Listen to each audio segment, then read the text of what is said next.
Welcome to the Grappling Grappling Rewind Podcast. Welcome to this week on the Grappling Rewind Podcast. On this week's show, we are going to recap BJJ Stars 17 and talk a little bit about the Polaris 33 squads results. We talked about Tommy Lanker, Rowan versus Owen Lively last time, so that's on last week's show, but didn't get a chance to touch on squads. We're going to very briefly touch on that on the later half of this episode, but mainly it is BJJ Stars with a little bit on CFFC, but we're going to bump the CFFC coverage for Fury Grappling onto next week. Next week's a quiet week. We can give it its full time. Lots of title fights happen on that when it was a really good card. Yep. A little bit to talk about there in news, though, because it's a really interesting result. As always on the show, I'm your host, Maine, my co-host, Corey. How you doing, Corey? Phenomenal, bro. It's good to have you here, man. Good to Sunday be back. and jiu-jitsu go together. It is. It's great. We're going to run this right before I run the open mat at the gym, so probably about an hour show. We talked about it in the intro. We're going to do CFFC, the Fury Grappling on next week's show. CFFC, I think, what is it? Was it 8? No. 80. Well, 81's the card that went along with it.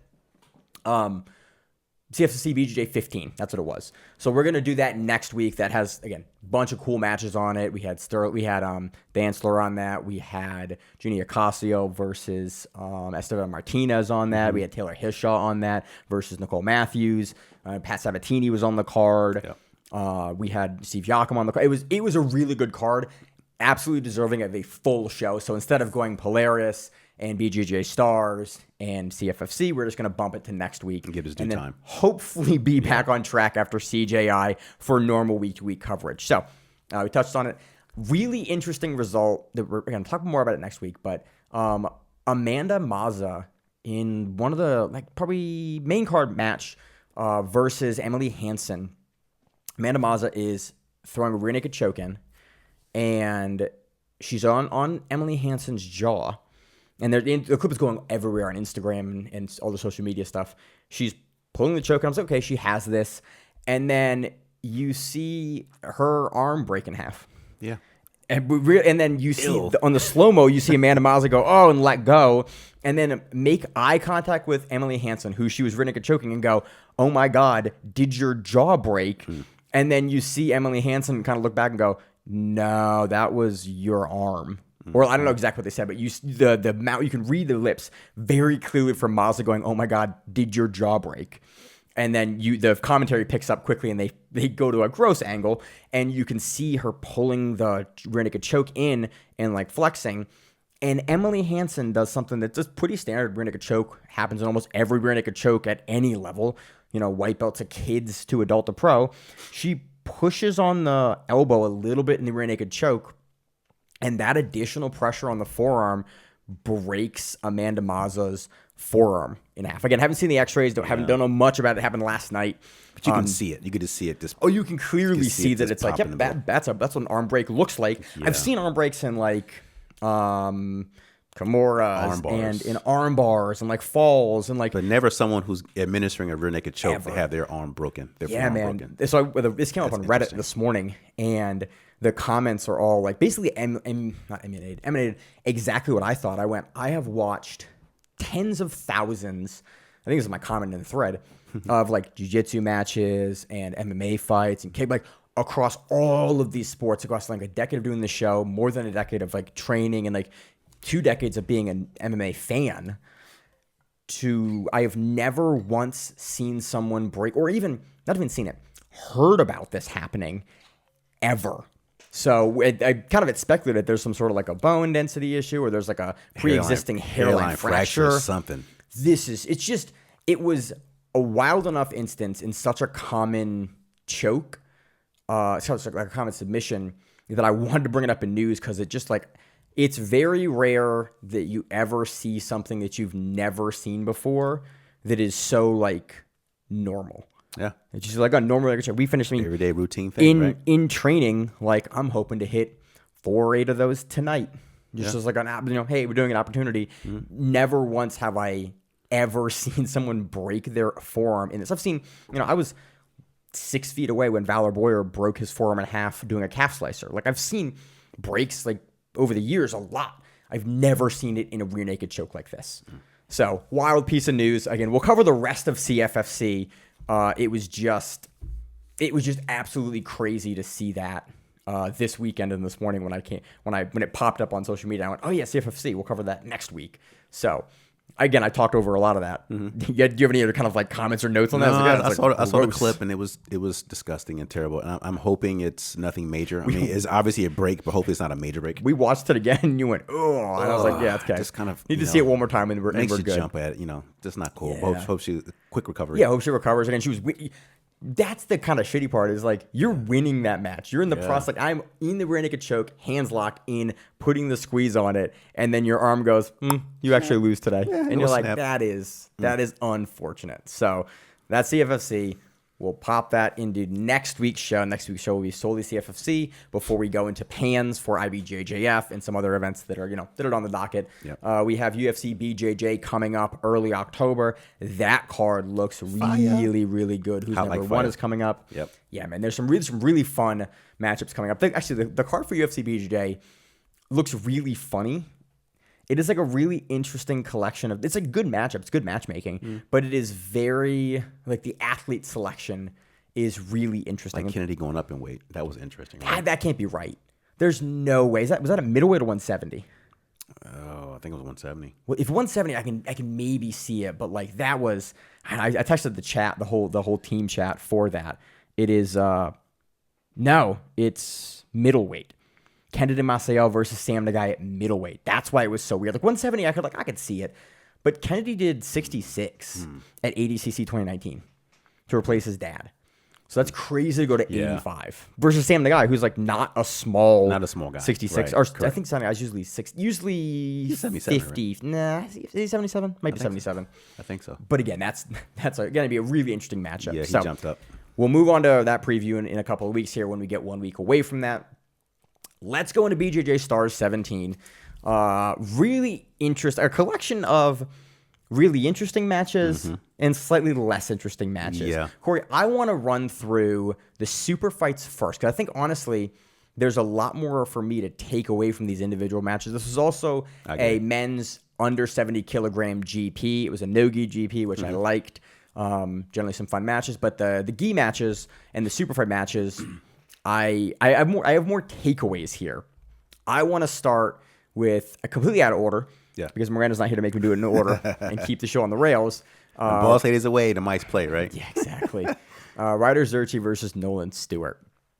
We've seen Rider a lot. He's almost on every single BJJ Stars card. That's primarily where we see him. And then in majors in the gi, he hits like a really nice standard pass. Yeah. Through the guard. And then Nolan Stuart looks like he's trying to play or hold on to a lasso grip on Rider's lapel. And he has his own foot in the outside of the lasso, like reinforcing, like you're playing like an inverted spider guard to stop the pass. So a couple of minutes of passing, and then a couple of minutes of Nolan Stuart holding this grip. Just burning his arms out, Yep. trying to stop a pass that Rider has finished. Has he scored? I think he scored it too. He scored it. Yeah. Pass has already been scored, so you're not holding on to anything. And then Rider kind of just sits there and eats the reverse spider hook. And then eventually they just like slowly Nolan gets a little more tired, and then Rider like pressures down. And then Nolan bails. He bails on it. Let's go. Well, he lets go eventually because you're like, okay, he's already passed. He's already scored the points. And now I can't like recover the guard with where Rider is pushing down in this position. Right. And then Rider goes, cool, you can't recover the guard with where you're pushing down in this position, but you're still holding it. So I can't get any further, but I'm also like not incentivized in any way to modulate my passing because your arm's still up. Yep. And then Nolan lets go, and then Rider immediately goes sort of like in like one sequence to the head and arm. Nolan's arm is exhausted. Yep. And then he gets the head and arm. It was just a really. Well, I think even before then, we got to back up a little bit. I think he pretty much proceeded to put up. He was up 12-0 on points, I believe. If I recall. He was up. He was belly, mount, off. He got off again. Got on mount again. Whatever. So he was racking up some points, and then he had grabbed the head arm triangle eventually. So yeah, that's right. If I in my head, I was tabbing through because I was watching the timer to see how long he held the lapel. Yeah, and I think that is all correct.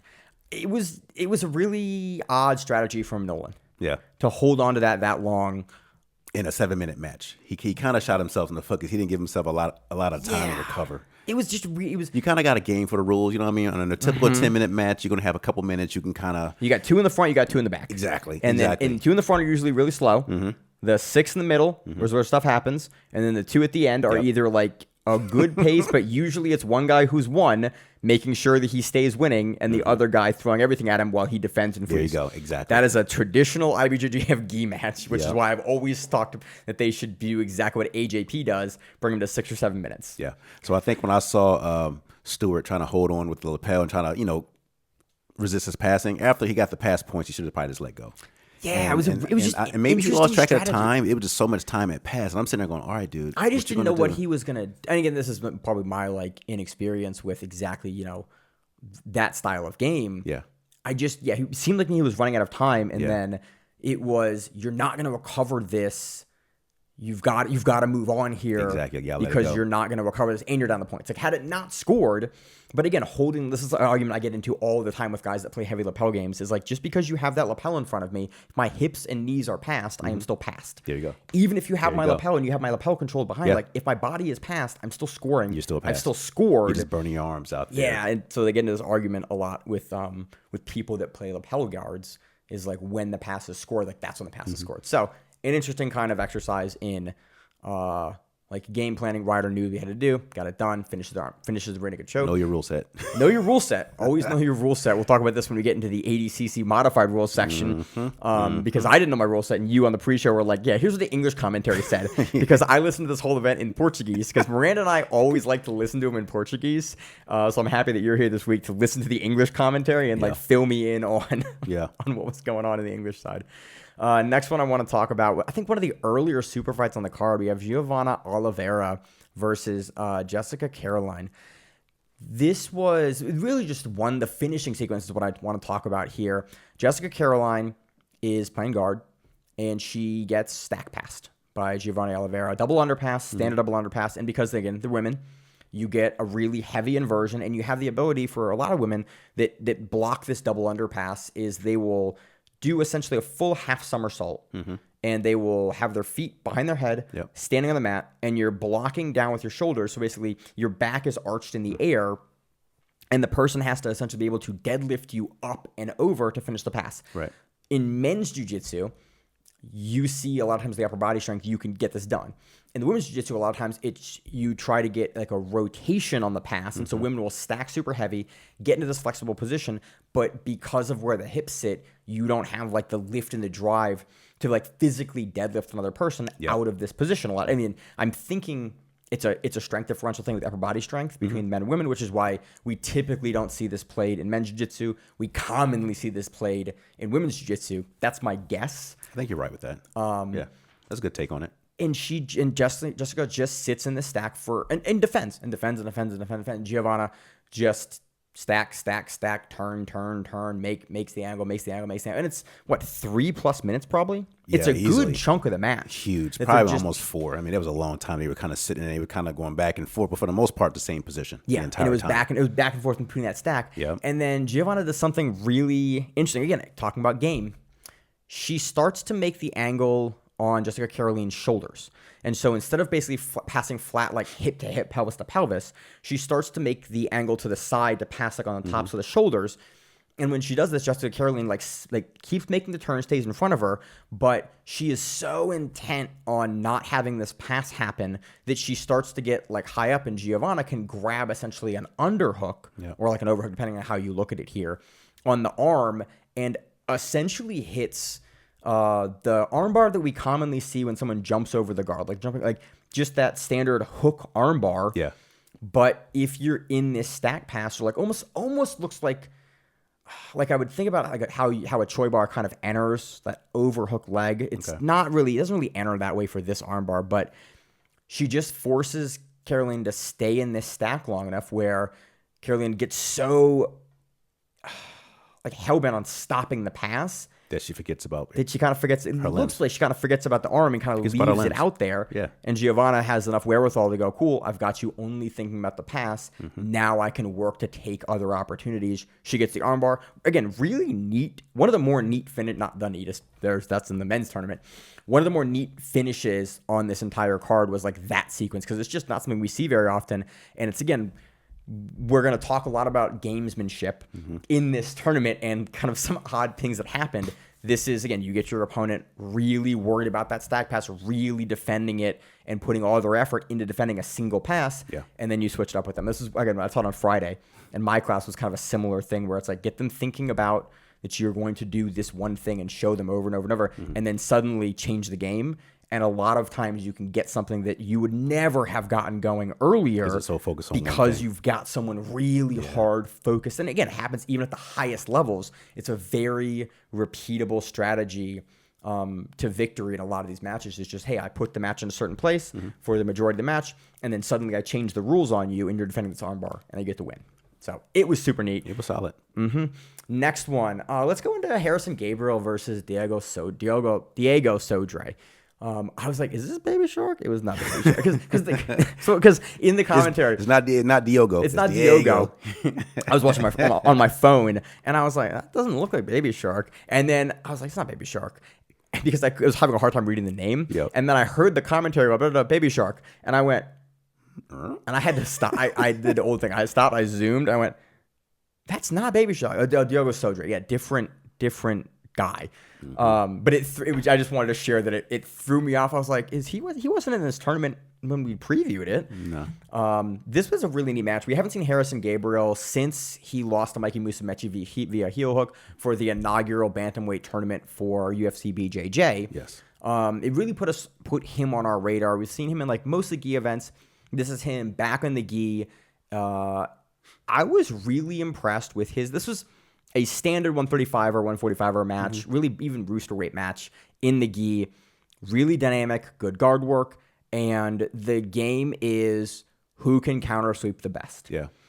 And Rerisson counter swept the best. It was an even match. I think 4-4, 6-6, something like that. It was like 4-4. I think it was 4-4. Diogo on the bottom. The majority of the match, the big takeaway for why I think Rerisson gets this decision is, even though Diogo is on the bottom and like cycling through more guards and forcing Rerisson to kind of change up his offense for how he is addressing and passing, every time Diogo gets a sweep, Rerisson, not immediately, but very shortly after, with usually the first guard or maybe the second guard that he cycles through, sweeps. And you see him go, okay, I'm on the bottom now. That's a good take. I push away. Yep. I re-guard. I get the single leg X. I get the underhook. And then I pop. I put Diogo back over. And then I'm back on top again. And then it's a minute or two for Diogo to figure out how to get Rerisson over again. And then Rerisson goes over again. He goes, okay, cool. I switch. And then I'm back on top.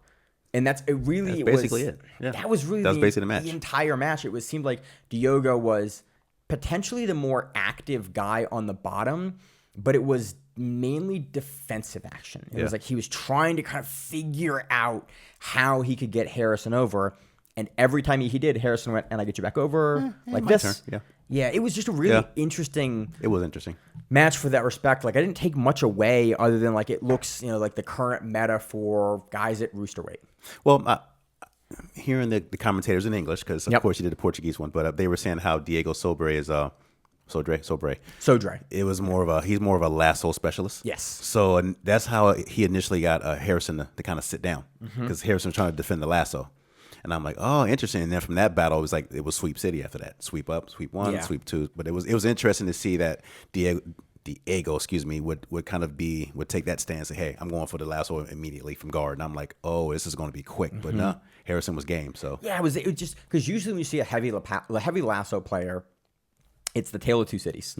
It's either like that dude is going to put you in a blender, or you have a protracted one sweep battle where it's like they sweep, but they have all of these grips once they've gone to a lasso sweep, and then you end up on the bottom, and it's like, good luck ever counter sweeping this guy. So I was really impressed that Diogo was able to get that set up, and then Rerisson seemingly like, again, I'm going to say this in a way that to take nothing away from either guy, seemingly kind of easily just sort of had a counter ready for it. And then he didn't get tangled up in Sodre's lasso in a way that a lot of guys that we see Diego fight do. Yeah. And it was, again, I think I'm really excited we're going to see more from Rerisson Gabriel. It was exciting to see him actually in the gi where he kind of like because you can say he was kind of a fish out of water fighting against Mikey. You can kind of tell he played defense the entire time. He was just running. Here it was nice to kind of see him mount a little bit of offense and at least engage with Diego. And it was like, looking at it, you'd be like, hey, these two guys just going back and forth the sweeps. High level, you know what I mean? Yeah. It's kind of what you get at that level with the small guys. Close decision though. So again, Rerisson takes that. And it could have gone either way. You know what I mean? It could have gone either way as far as decision. So it was that close. Yeah, but I don't disagree. I don't disagree with the decision at all. Yep. Moving on, Leo Ferreira versus Fellipe Andrew. Ooh, a little drama there. This is a little drama. So, do you have? So I don't really have much as far as match notes here. You have some scoring here. Maybe you want to talk through that.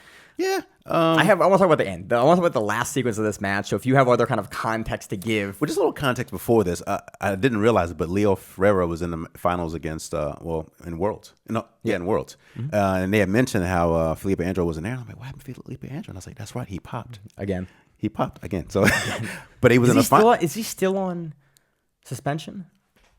I thought he was off, but I don't know. I thought he was off, but he's popped, I think, twice. But it's interesting to see that, apparently the fight between the match between Ferreira and Warzinski in the finals was close, and so it kind of like before this started, I'm like, man, Leo might be on the level. So the big thing, the commentators like who's the best heavyweight or whatever it is, because obviously, well, for Gi, also for okay, but. Yeah, it could be him. Maybe Bergali sometimes. Also, maybe Moody's brothers. But they were saying Leo Ferreira as well. Because Andrew wasn't there. How good is he compared to Leo? And this one here was close to the very end. It was kind of a meh. Was it 0-0? It was 0-0. Yeah. And then within like the last 6, 5, 4 seconds, what have you? I think the takedown. So what the controversy of this is basically, and it kind of is on Fellipe Andrew here. There is a reset for an out of bounds. It's okay. And we're late in the match. And they restart him standing in the center, as you do for that kind of restart. And again, no issue with the restarts, how this restart happens in this rule set and most jiu-jitsu rule sets. Fellipe Andrew, late in the match, thinks, I think he's probably... Yeah, I think he's probably a little bit ahead. I think so. He's probably winning this match on decision. Me watching this one time, I think Andrew's got this. Because it was basically he's trying to pass, and Leo's on the bottom in guard. It's basically the whole match. But Andrew, I think, put up more offense, so that's why I would like, again, in the more modern rule set, previously, 10 years ago, I think Leo wins this because he's the guard player. Yeah. Nowadays, I think I would lean more to Fellipe Andrew. Again, but it's close. They start in the center. Fellipe Andrew reaches out for the standard slap bump, and Leo goes, ankle pick, baby, and does a low takedown into a double. Fellipe Andrew kind of gets up, starts to kind of fight out of it, and gets taken down, but never gets full hip control and turn. They're still actively fighting the takedown where you wouldn't score this as a takedown. No, I would score an advantage. Probably, but maybe, but it's a takedown in progress that's not finished yet. Correct. And the time expires. That's a weird, very specific IBJJF sub rule for them. I think it is an advantage, but I don't know. I've seen it not scored an advantage frequently. And then they give it to Leo Ferreira, and it was kind of like, ooh, that was a little... They give him points, don't they? Yeah, they gave him 2. Yeah, they gave him 2 for it, which I was like, ooh, that's not correct. Yeah. It was weird. Really unfortunate kind of end to an interesting match. Unfortunately, it kind of is on Fellipe Andrew. Yeah. You restart, you have no obligation to slap bump.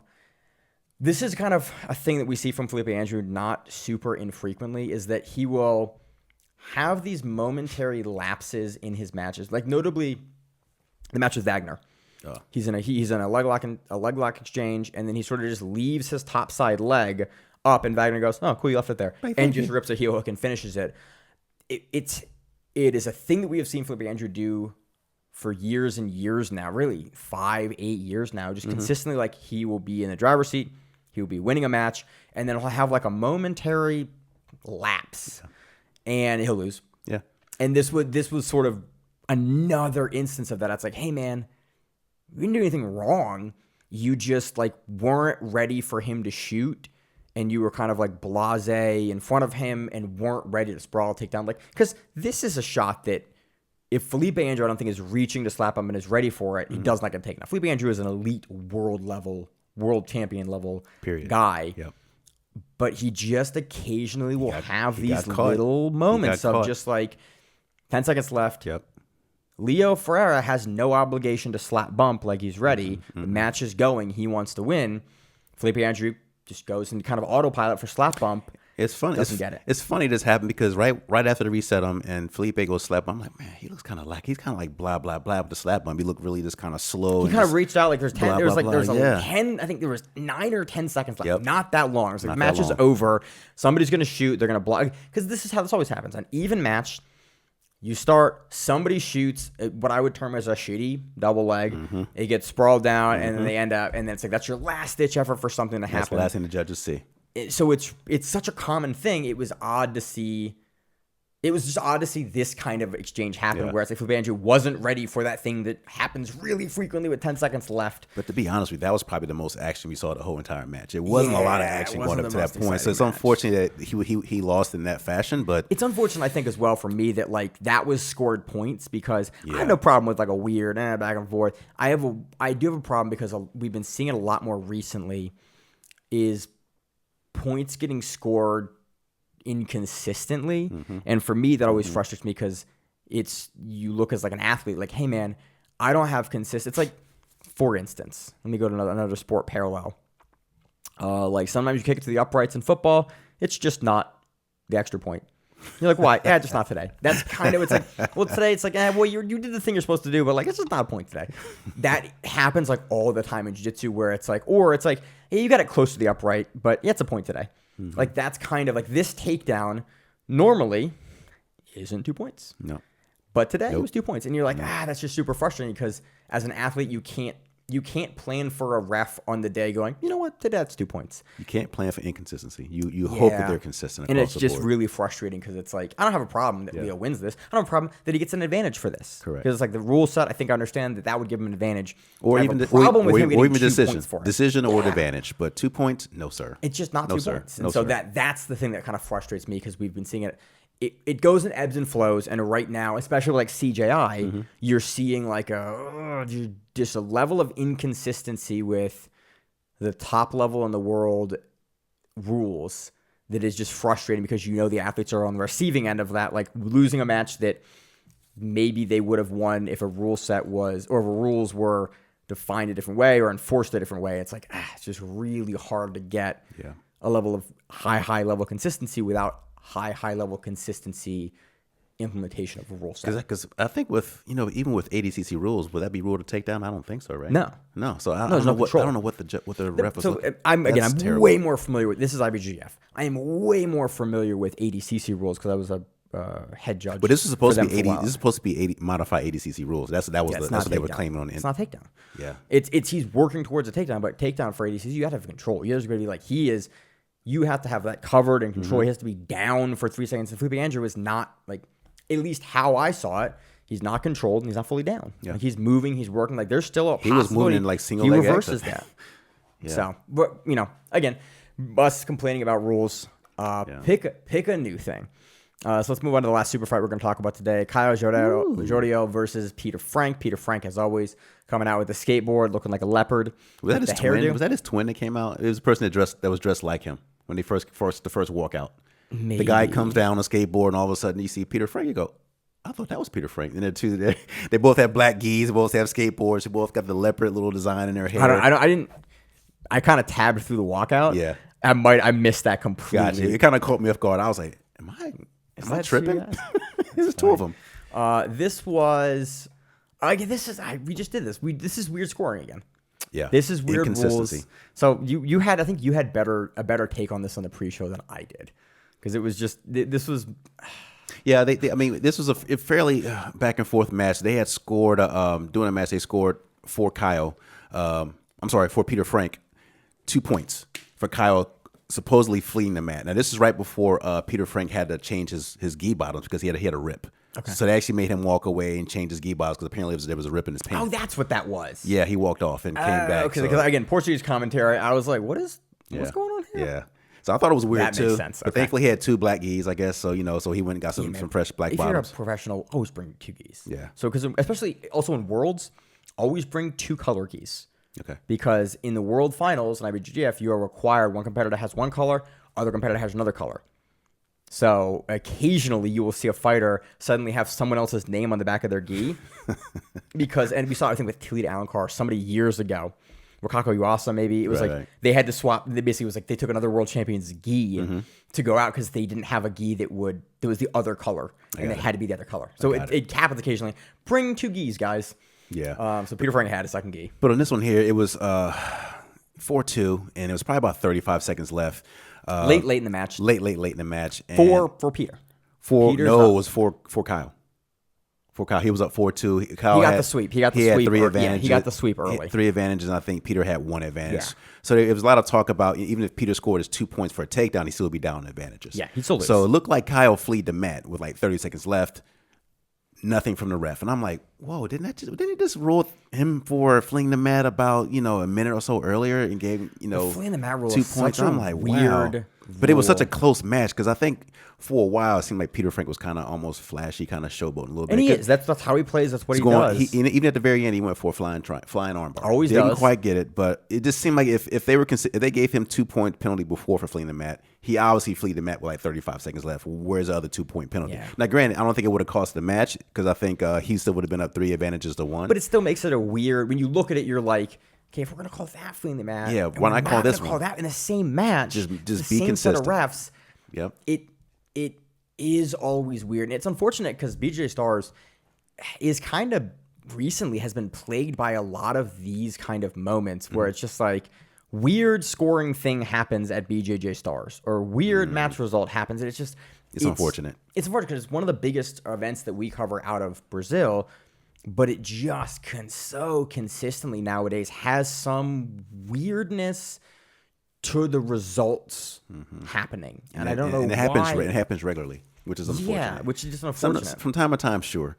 But for this one here, even if he'd have got hit with a 2-point penalty, he still would have been up. But still, you don't know anything could have happened with 30 seconds left in the match. Yeah, and anything could have even happened. match versus you got to play it differently if you're even or down on Exactly. advantages. So it's again another weird match. Kyle Grego looked good in this match again, playing deep half. He really wanted the deep half early to lock Peter Frank down. I think it was a good strategy to kind of slow Peter Frank down. Yes. You want to get him to the half guard, you get him to force him to play high. If you want to see how to block deep half, look at the initial sequence that Peter Frank is doing on Kyle. Like really good underhook management and like make sure he's sitting on top and not sitting his butt to either side to get swept over. It's really textbook how to avoid a deep half player. And then Kyle was able to kind of counter that. Kyle just seems very explosive. It seemed like he was probably a lot bigger than Peter Frank. The best deep half players are like Bernardo, like underratedly explosive and tall guys excel in deep half, and he seems to have a good body, having a good game for it because like that's what it is. Not usually a slow turn sweep because guys at the high level can tech through and bounce. For me, he looked bigger than Peter Frank, even though they had gis on. You really can't tell. He just looked like he was a bigger guy, and I'm like, man, this guy is significantly bigger than him. And you can just tell from his explosiveness he was definitely stronger. Yeah. So how he exploded out of that deep half, I'm like, wow, that's impressive. I'm taking notes. I had to watch it a couple of times. Like, that's how you do it. Yeah, man. You want go back and watch some old school Bernardo Ferreira deep half from his Worlds runs. Yeah. You're like, oh, dude explodes out of it. Or the guy that seems so nice on the videos. That world champion competitor is a different dude. So those are the super fights. Any other kind of notes on the super fights you got? No. All right, let's move into the under 70 GP. We're gonna run through real quick actually for the results because I only want to talk about a couple of these kind of in more depth. There's a sequence here in the semifinals that I want to talk about in great detail because it was the best moment of the weekend. First round here. So again, 8-man under 70 kilogram tournament. First round we had Meyram Maquine versus Jonathan Frazado. Meyram. I'm gonna call him like 4 different names. Yeah. Because we have no consistency on any broadcast with. I think it's Giovanah Frazao. No, but that name I got. Gotcha. Well, obviously not because you pronounced it differently than I just did. Meyram McQueen. Maquine. Meyram. Let's go with Meyram. Meyram. Let's go with Meyram. And then as I butcher it later, you look at me and go Meyram. Like Meyram. Awesome, I'll get there again. Meyram, primarily a guy we see in the gi. Yeah. Like, just been about a monster. He has a match, his last match on BJJ Stars, I forget who he beat. He might have beaten Baby Shark last time BJJ Stars. I thought he beat someone big, like a big name. I think it was Baby Shark, and I was like really impressed. I went like, "Ooh, he's real." We've seen him for a couple of years now. Primarily see him in the gi. Yeah. So to see him in no gi, I'm always, when you see those guys make the jump back, you always wondering like, okay, can you still do it? Look. And more so, if you're good at the gi, you're probably pretty good at no gi too. Like, grappling is kind of grappling. He beat Jonathan Frazado by rear naked choke. Explosive. He was quick. It was almost kind of one-way traffic Yeah. to that point. I think he was very dominant from what I remember. It was, you could tell from probably the first like 2 minutes, I was like, oh yeah, Meyram's going to take this. Even if it doesn't get the sub, he is going to take this definitively by decision if he has to. And then he gets the sub early. Next match, we have Ruan Alvarenga versus Luis Canto. That was the decision. Ruan's wrestling here looked better. Again, so you go back and watch Ruan. Whenever I think about Ruan's runs, I think about his trials won at Brazilian Trials when he won that. And then I think about whenever we see him in ADCC. Those are the two primary things, especially in this, that is a modified ADCC rule set. I went into this going, Ruan has the tools. Ruan and Gabriel Souza both have the most experience in those rule sets, both in the trials for winning trials and in actual like the World Championships, going to the World Championships at ADCC. They've done camps in it. Yep. They have the best understanding of what it takes to win in this rule set. Which helps tremendously. And that's one of the things that when Mo talked about starting doing the opens in the U.S. Mo Jassam, the coordinator for ADCC, the tournament organizer for the last 6 years for ADCC, no longer the tournament organizer, but he had it for the longest tenure of any organizer for ADCC. He talked about doing the opens, and one of the drivers for that was most guys, their only experience doing an ADCC rules tournament is trials. How can you expect to have the best quality of guy, an athlete or tournament or competitor if they only get to see it once a year? Yep. Maybe they're doing an ADCC here and there event in Europe or something like that. But generally speaking, you come to a region once a year to do a huge trial tournament. We're not seeing the best because guys are unfamiliar with the rule set because they're not getting enough experience. And that was one of the big drivers, was we're going to see a higher quality of athlete at trials and in the World Championships if people have experience. And makes sense. That's why he's such a big proponent for the youth divisions. Is like, hey, let's get the youth start them young grapplers and submission grappling doing ADCC rules so that when they become teenagers and adults and like good competitors, they've been doing this rule set for their entire life. It is not a new tournament with a new rule set that they're now trying to win at the highest levels. They know it. It's built into them.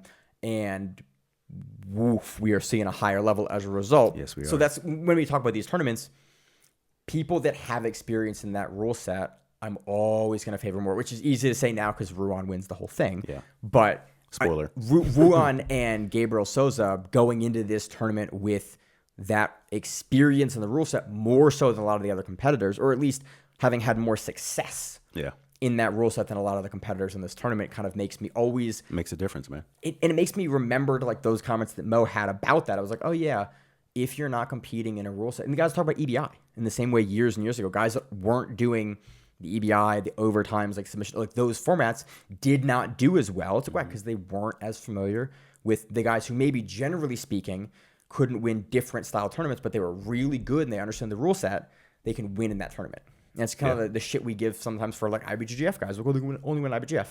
Yeah, man, that's what they do. They do all the time. Why would you? Why? That's what he's trying to win in. They're staying in their lane. That's the rules that he's going to win in. And so it's like competitors are going to win in the rules that they are most familiar with. That I've circled on this point a bunch of times. So Ruan Alvarenga beats Lucas Canto by decision. First round again, we had Caleb Pereira defeating Julio Arantes via points. Caleb coming out in the purple belt. Purple belts rule the world, bro. Dude, it's been a rough couple of weeks for black belts going against purple belts. And to be honest with you, I would have never known he's a purple belt if he didn't have the purple belt on. So I'm listening to the Portuguese commentary, and I've talked about this openly. I don't like when guys compete in the belt and nogi. It's kind of cringy to me. It's just like a weird, especially when you're a black belt, it's like a weird flex. I understand the culture of it being a lucha libre thing. I have a lot of respect for that. For jiu-jitsu, it's uncommon. I find it a little weird. There's some gyms that also do it as like a weird hierarchy thing where it's like you got to wear your belt in nogi class, so that basically you can give the respect to the guys in the like it gets like a weird hierarchy respect thing that I'm not super on board with. But if you're lucha libre, that is the culture that you come from. I'm fine with it. But it was very helpful not listening to the English commentary to have homie come out in a purple belt and go, that he is a purple belt. He's purple belt. Because again, it's nothing I would have picked up on listening to the Portuguese commentary for this. So I appreciate. So one of the moments I was like, you know what, Caleb, I appreciate you doing that for me. So now I can be very impressed that you beat Julio Arantes via points. And one thing about Caleb, they were saying he won the Grand Slam. Maybe that was at blue belt. I would have no idea. So I can tell you who wins black belt Grand Slams, but as soon as we move into the colored belts, and as unfortunate as it is, not to cut you off here, usually the guys that are gonna be really good black belts win the Grand Slams at color belts. Like Keenan wins like double Grand Slam. Gi and Nogi. Yeah. Not Mirgali does it. Like if you're in the color belts, you're going to be a world level or a world champion one day. Usually you Grand Slammed. Yeah. It's not. So for me, it's not that.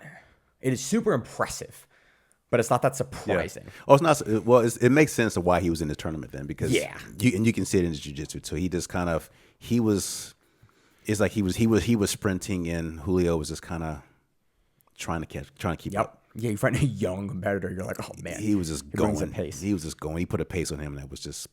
It was impressive. High. Yeah. And then the last match of the first round, we have Gabriel Souza defeating Kleber Barbosa, gets a rear naked choke. Souza looked really good this tournament. He did. Souza has had like up and downs recently. It is wild to see him. Was he in CJI? He wasn't a CJI, but he was on Polaris last weekend. Okay.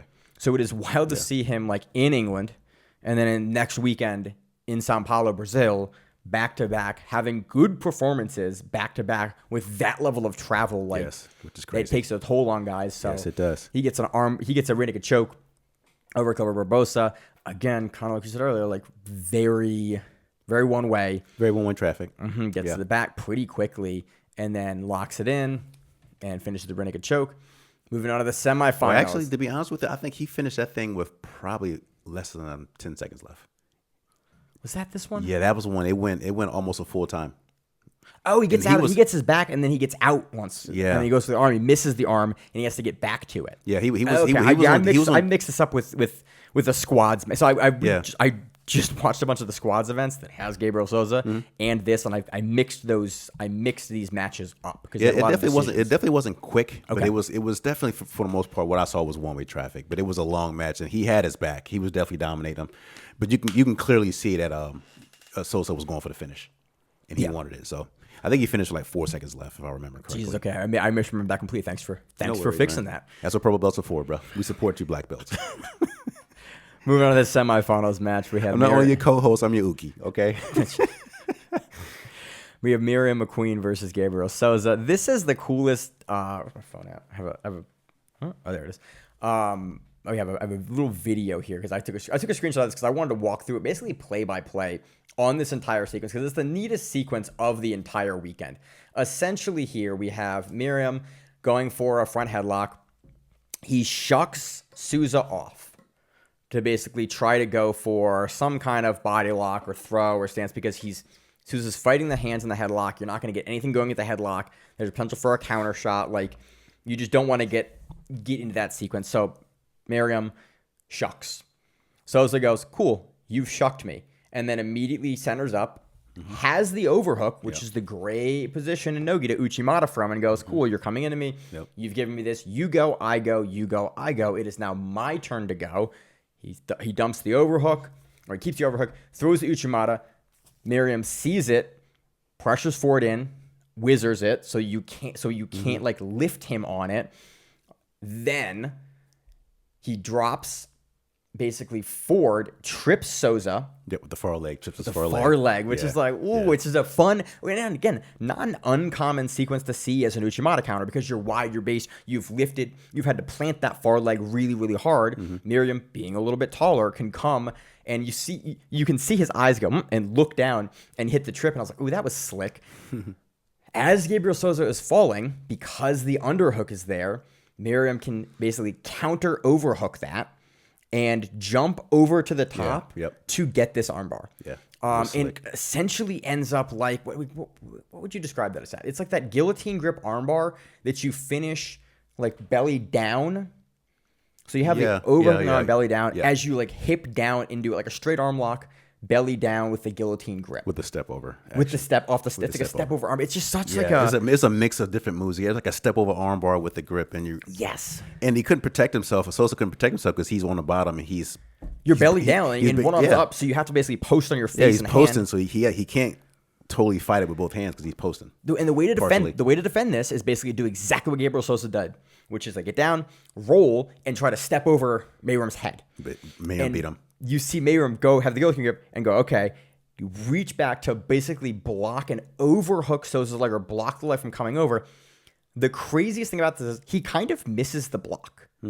And so Gabriel continues to move forward, and then Meyram goes, I should have missed the block, pushes it one more time, and just finishes the armbar belly down and gets it. And I went, it is wild to get that on Gabriel Souza, having missed the defensive block like until we make the adjustment. Like he blocks his leg just long enough for stepping around and over his head, where Souza can't pull the shoulder out.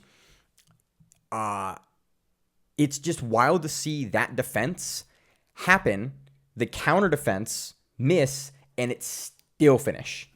It was just such a cool. You should go back and watch. This is about 4.5 minutes in to their match, or 4.5 minutes left in their match is when this sequence happens. Kind of like a benign sequence with the Uchimata counter, and it's just you don't see.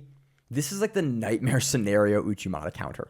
This is something that you like train for and you get occasionally in the room. Yeah.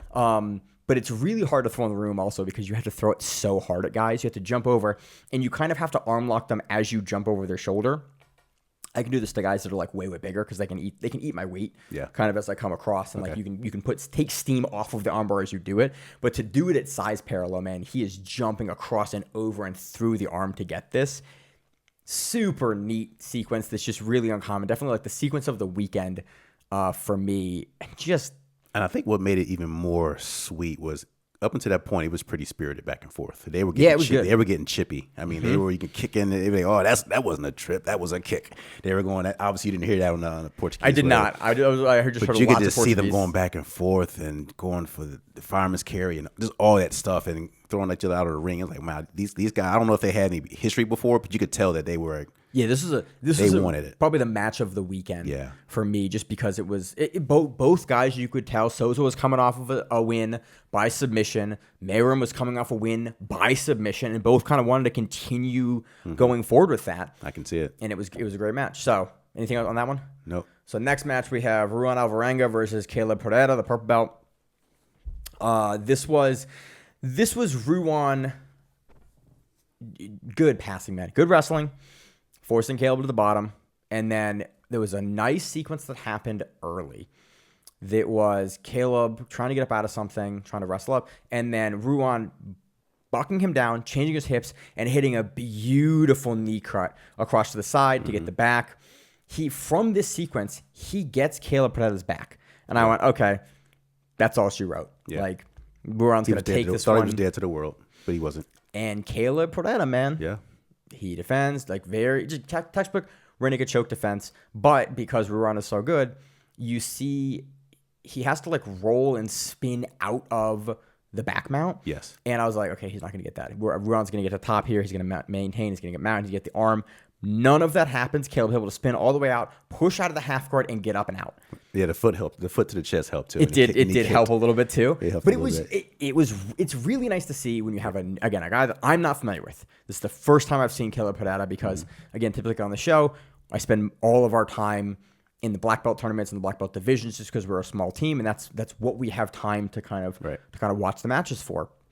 So it was really awesome to see a guy who I know is really good in Ruan Alvarenga, based on his competitive performance and record and years of talking about him, versus a guy that I haven't heard of in Caleb Pereira, and go, ooh, you blocked that in a really good way. And it wasn't just like you being young, getting lucky. There was process there in how you got out of that. And then this weird moment happened after that.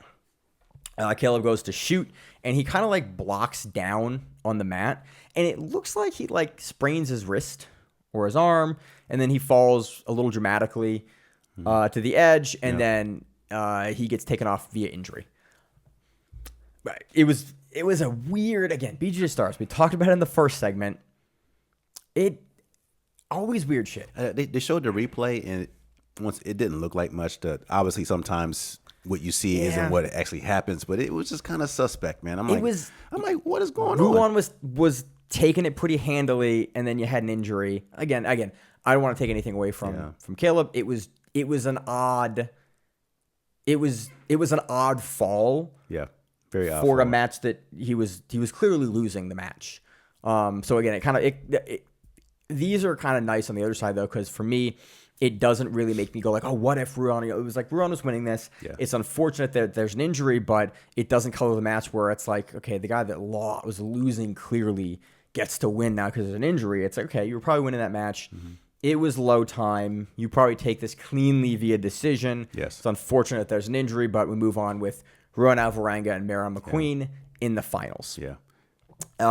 Hope Caleb recovers quickly. Yeah, man. That's it. Just it didn't look like much, but so hopefully it wasn't. Hopefully it's like he didn't break the head off a bone or something like that. I did that 15 years ago, and that's like you get crepitus in your elbow, in your wrist for the next 15 years. Yeah, that's or 20 years probably at this point.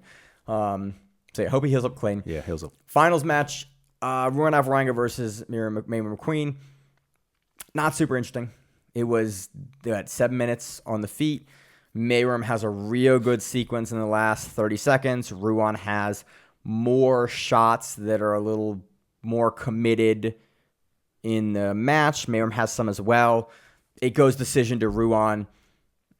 This is sort of we keep talking about this.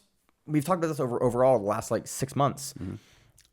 If you are upset about the result, you just got to do more. And this is something I took away from Seth Daniels on Fight to Win years and years ago. He's like, hey man, if you're upset about a decision, you needed to do more. Yeah. Like you need, and that's on both sides from the athletes. Like you're at the highest levels, little and small missteps can result in big losses.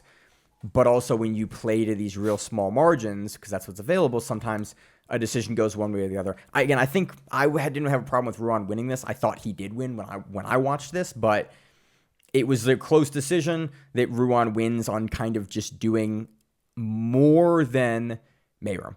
Yeah, it was pretty much 6 minutes of just stand-up hand fighting. Yeah. Did he get to the mat at the end at all? Or no. There was like some snap downs, but nothing. Yeah. It was that wrestling that I hate, which is neither guy really committing or diving on anything. It was tips of the fingers distance. Yeah. And then shots that you're never going to get into the legs. And I get it. This is the finals. I get it. The money's on the line, so no one wanted to make that big mistake. But when you got like 7 minutes, all of a sudden you got 6 minutes of this hand fighting, and you're like, I'm not going to even the judge was kind of clapping anymore. saying, like, the ref would say, hey, come on, action. Even the ref was calling for in action. In ADCC, this should have gotten stalling penalties. Oh, yeah. The more action needs to happen. The rule set for ADCC is designed to stop these matches from happening as much as they do. We don't see it very much, but it was definitely one where I thought there needed to be a stop and the ref going like, hey man, we have to get something going here because this is the least amount of action that you can have and not get penalties for stalling. Yeah. Most likely. I would have probably I don't want to speak out of turn. I need to watch the match again before I would say definitively, but I wouldn't be surprised if I did, if I would have called for a stalling penalty or even a mirrored stalling penalty for both guys on this one. Just say, hey guys, come on, create some action. Yep. This is for all the money. You do the verbal warning. Let's go. And then the next one is penalty, where it's like you let the guys know, hey, you're getting penalized now because I'm not seeing enough forward activity from you to progress the match, which is what you're obligated to do in ADCC rules. Give me something to judge on, right? Yep. Ruan takes it. Again, fine decision. It was a fun tournament. Some good matches. Again, I like these 8-man tournaments. Sometimes the 16 get a little long. It's a little wonky. All these matches were good. And they're 7 minute, which is like, okay, there's not a lot of time to mess around in there. No time to muck it up. Let's go. 6 and 7 minutes, man. That's the sweet spot. Yes, it is. Because you have enough gas to have 4 rounds or 3 rounds Just of action. Just to go all out. And to go, and you lose those 2 to 3 minutes on either side where like nothing is, where it's like you're just feeling the guy out and eating the time down. I think submission grappling, if you're not going to have rounds, which I go back and forth on for rounds, I think that 6-7 minute time frame is gives us, from a spectator perspective, the best matches and the most amount of activity for people to show off the largest variety of game at pace. Agreed. So, agreed. Let's move on. I'm going to run real quick through Polaris squads because we didn't get a chance to talk about it a ton in detail last week. A lot of decisions. The matches weren't bad on the squads events. There's more decisions than I kind of would like to see. Notably, in the first half of the tournament, we only had one submission. We had Charles Negromonte versus Igor Tanabe. He gets a knee bar. Negromonte is known for the knee bars. I say that back. We had 2. We had Igor Tanabe defeating Romulo Carvalho via armbar. Mm-hmm. Really fun, neat armbar sequence. That's actually the match I wanted to run. I wanted to run through the most, other than the Meyram match and the Gabriel Souza match, was this sequence here. It is, I think, what's the timeline on this one? This one is, man, I cannot get this to work. Here we go. Minute and 35 seconds left in the match. We're 28 minutes left in the half, essentially. Or sorry, 28 minutes into the half. So Polaris squads works in 2 45-minute halves, 90 minutes total, like a soccer event, which I like. It works really well. It's a really interesting rule set. So Tanabe has decisioned Jean Maltese the round before, so he stays in. It's like quintet format, kind of. Romulo Carvalho comes up next, and he's in Tanabe's guard. Igor Tanabe, the fat ninja. He's not fat anymore. He's not fat anymore, which is so funny. When he was a kid, we covered him on like early quintets. He was this kind of fat, chubby kid, and now he's this tall, long pro MMA fighter, and you're like, all right, man, the fat ninja's still funny, but you're like he's a PHAT, right? Not yeah, FAT. man. So he's he's playing like a high guard, and then the sequence that Tanabe turns and actually ends up in the armbar is really interesting. So Tanabe plays like a high hip guard, and Carvalho tries to jump over, like do a sprawl pass through the guard, which is, again, a good pass. It works really frequently. Tanabe sees this. He opens up his hook, and then as Carvalho comes back down, because he's sprawled out, Igor Tanabe is able to put his far side outside of like the closed open guard on Carvalho's calf. Yeah.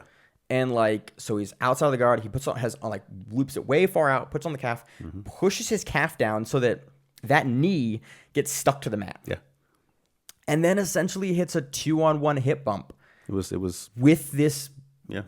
This is something. It looks so damn simple, but it's like, man, this is like, wow. It's like, this is something I have had like long, lanky black belts do to me. And you get hit with it and you're like, oh, that's the invisible jiu-jitsu. Where it's like, they just kind of like, you just fall over and you feel like, you're like, come on, man. I know. You got me with that. Because you go and you try to tack up on that leg, but you can't because it's being pressed down. And you don't think, because it's such an odd grip or like placement for your foot to take, you don't think about your knee being trapped because it's not like on the top. It's not behind it. It's on your calf. Yeah. And so it's a really interesting way to block that So down. it's not a chuck until it is a chuck, right? Yeah. Yeah. And then he knocks him over, and then he immediately goes to mount. And then it's essentially the exact same armbar that we see Meyram hit on Gabriel Souza. Yeah. He just falls off the top of that guillotine grip armbar. Like a shotgun kind of grip. Mm-hmm. Yeah. And then he finished it. He rolls through and over. He does something interesting here in the finish, though. So Tanabe has the armbar. He's trying to finish. Instead of having both feet over Carvalho's head, he has his neck.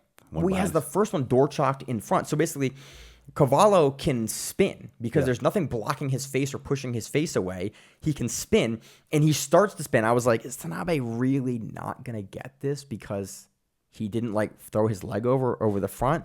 Tanabe has some weird armbar finishes from time to time. Doesn't need it. He throws his leg. He throws both legs over. So they're like almost like he's going to go omoplata on this and is able to finish from this like top side running man omoplata grip, belly up, like a traditional fall off armbar from the top.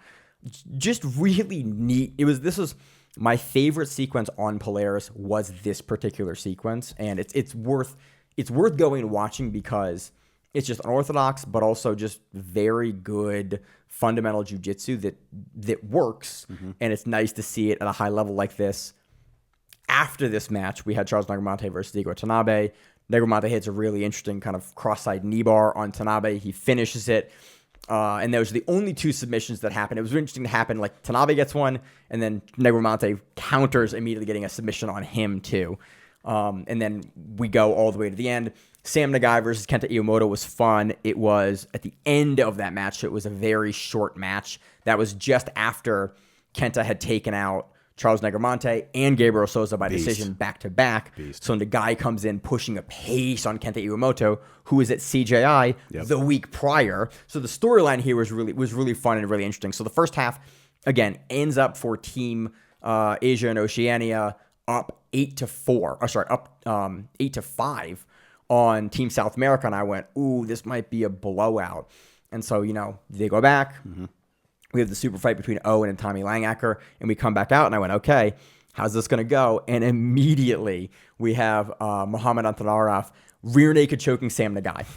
So now they're up 10-5, and I went, oh no, this is going to be a blowout. Ruh-roh. It was really interesting to see Sam Nagai come out because he won the decision over Kenta. And there was some discussion on the commentary for how it was going to be scored because it was a short time match.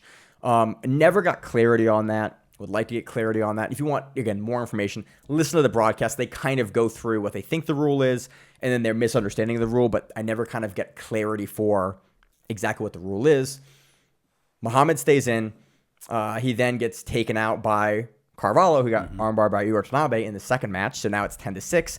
And this sort of goes on where Hanat Rashid submits Romano Carvalho by rear naked choke. Then Gabriel Souza submits Hershat Rashid via armbar. It's just like you get a bunch of decisions, and then you get counter subs where it's like the guy that just got the sub is probably tired and exerted from getting that sub. So a fresh guy comes in. And then they get counter. It makes the squads format really interesting. So now what was previously a pretty one-sided for Team Australia and Oceania is now 12-8.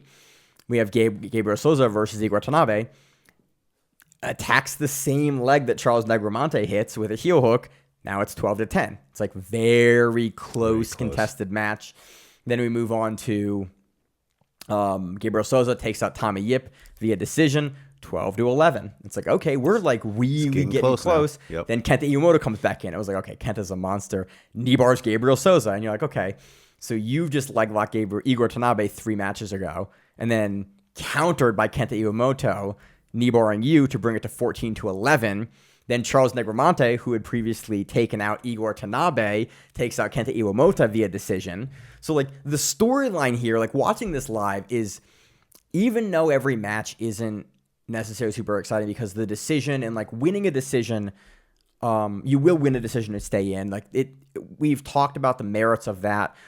I think it works really well for the way that Squads does it because it kind of gives you these storylines as you run through. And if you're following like the storyline of the event as a sporting event, they're a lot more fun to watch than if you're thinking about them as individual matches. Some of these individual matches can be less exciting, but overall you sit down for 90 minutes and you watch the event. I always enjoy these Squads events because they have these through storylines. Yeah, that's kind of cool. And so it does make up sometimes we have decision. Like the second half of the match, Charles Negromonte versus Kenta, decision. Lucas Kennard versus Charles Negromonte, decision. George Gabriel versus Lucas Kennard, decision. Muhammad Antonarov versus George Gabriel, decision. Jean Maltese versus Muhammad Antonarov, decision. So it ends up at the end. There's a lot of decisions at the end. 16-15. 16-15. That's close. Team South America. That's a hell of a comeback. Right, again, from 5-8. 8-5 at the beginning, and then being down as low as they were just going bits 12-6 at one point, double your score to bring it back to 16-15 again. And it makes the event really fun to watch. And so I wanted to give Polaris its time because I do really appreciate the format, and I like the speed that it runs. Polaris is never disrespectful of my time as a viewer, which is important. I like Polaris are probably some of the events that I enjoy watching as just like a fan still the most, because I'm going to sit down, the event's going to run smooth, the match is going to be interesting, the formats are going to be fun. Hour and a half done. And then the whole event is 2.5 hours, and you're done. And it's like, cool. I move on, and they're at a really good time on Saturday. Like the start time's good. I watch them on a Saturday afternoon, morning. I always just really like Polaris. They're, as a fan of doing this for so many years, Polaris is one of the events I really like watching as a fan still, and it doesn't feel like work for the podcast. Because some of them feel like work for the podcast. Polaris just never feels like work for the podcast. And I haven't exactly put my finger on what it is, but to this day, I still really enjoy Polaris, which is why, again, I wanted to circle back around even a couple of weeks later onto squads to just talk through it, because it was fun to watch and I enjoyed watching it. I wanted to give it its time. So, Corey, you got anything else on squads or anything else? No. Other events? No. You got anything fun going on this weekend? Nothing much, man. No, I'm not training tonight. Going home and just rest my bones, bro. Just fantastic. Been a little beat up lately. That happens. I feel you. So next week we're going to go on to CFFC for all of the matches and the title fights that happened on that event. Next week after that will either be Pan's preview or Pan's. I've got my dates mixed up. Then after that, we're going to move into UFC BJJ coming up beginning of October, and then move into trials kind of coming in November for ADCC. Already. We had European trials a couple weeks ago. North American trials on November 14th now here. I'm going to try to go down to Orlando for that one. So that'll be a lot of fun. But yeah, it should be a good time. So as always in the show, I'm your host, Maine. It's my co-host, Corey. And we have the Grappling Reruns, and that what it is. Stay safe. If you like the show, please consider sharing it on Facebook with the folks at your gym. It's the best way that we grow the show, and we really appreciate it. You can reach out to us on email. We also have Instagram. We have Facebook. We have Twitter. We have Google+. Until that shuts down. We have a website. If you have an event you would like to have us cover, please let us know. If you have a name, like most people do, and you'd like to have us stop butchering it, let us know. Reach out to us. The show is also available on YouTube, Spotify, in addition to iTunes and every other podcast service. We very much appreciate your time, and thank you.